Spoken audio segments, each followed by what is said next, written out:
MOU Paris में हुआ sign टूट गया, खारिज हो गया। सीज फायर के समझौतों की धज्जियां उड़ गईं। धमाकों से कांपती जमीन, आसमान को चीरती मिसाइलें, गूंजते एयर रेड सायरन और हर तरफ युद्ध की तस्वीरें। ये किसी हॉलीवुड फिल्म का सीन नहीं है, ये इस वक्त मिडिल ईस्ट की हकीकत है। अमेरिका ने ईरान के 80 से ज़्यादा सैन्य और रणनीतिक ठिकानों पर बड़े हवाई हमले किए हैं। जवाब में ईरान ने बहरीन और कुवैत में अमेरिकी सैन्य ठिकानों पर मिसाइल और ड्रोन हमले करने का दावा किया है। सवाल सिर्फ इतना नहीं कि कौन जीत रहा है, सवाल ये है कि क्या ये जंग अब पूरे मिडिल ईस्ट को अपनी चपेट में लेने वाली है। पिछले कुछ घंटों में हालात बेहद तेजी से बदले हैं।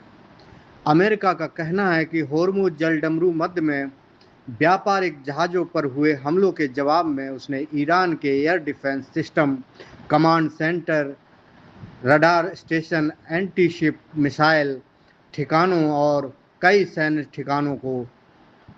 ठिकानों को निशाना बनाया। अमेरिकी पक्ष का दावा है कि इन हमलों का उद्देश्य अंतर्राष्ट्रीय समुद्री व्यापार की सुरक्षा और ईरान की सैन्य क्षमता को कमजोर करना था। दूसरी ओर ईरान की रेवोल्यूशनरी गार्ड्स ने दावा किया है कि उन्होंने बहरीन और कुवैत में अमेरिकी सैन्य ठिकानों पर मिसाइल और ड्रोन हमले किए हैं। हालांकि इन हमलों के प्रभाव और नुकसान की स्वतंत्र पुष्टि अभी भी नहीं हुई है और दोनों पक्ष एक दूसरे पर संघर्ष बढ़ाने का आरोप लगा रहे हैं। जबकि ट्रंप साहब ने ये वादा किया था कि ईरान में खामनेई साहब की जो यात्रा चल रही है, शोक यात्रा, उसके बीच में हमले ना हो, लेकिन वो बात भी ख़त्म हो गई। थोड़ा सा भी इंतज़ार नहीं हुआ और हमले शुरू हो गए। इस बीच होर्मुज जलडमरू में तनाव इतना बढ़ गया है कि कई तेल टैंकरों ने अपना रास्ता बदल लिया है।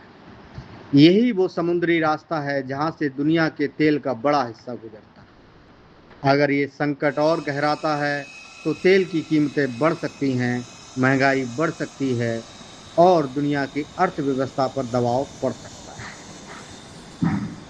फिलहाल मिडिल ईस्ट में तोपें गरज रही हैं, मिसाइलें दागी जा रही हैं और हालात हर घंटे बदल रहे हैं। पूरी दुनिया की निगाहें अब इसी क्षेत्र पर टिकी हैं। क्या ये संघर्ष यहीं थम जाएगा या आने वाले दिनों में और बड़े देशों को भी अपनी चपेट में ले लेगा? आपकी क्या राय है?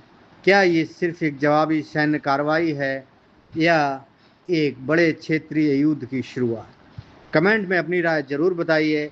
ऐसे ही सत्यापित और गहराई से समझाई गई अंतर्राष्ट्रीय खबरों के लिए सब्सक्राइब करना मत भूलिए। बहुत बहुत धन्यवाद।